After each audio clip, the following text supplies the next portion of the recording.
Ezra అనే దైవజనుడు ధర్మశాస్త్రమును నేర్చుకున్నాడు, ధర్మశాస్త్రాన్ని పరిశోధించి చదువుకుంటున్నాడు.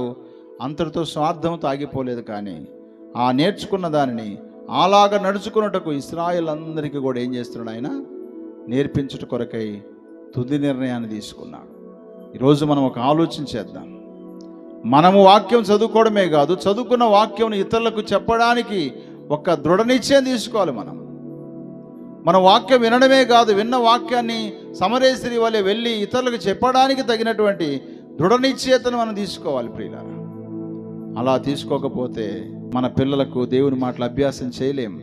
మనం అభ్యసించాలి. అభ్యసించిన మాటలను మన పిల్లలకు కూడా వాటిని అభ్యసింపజేయాలి. మన తోటి వారికి అభ్యసింపజేయాలి.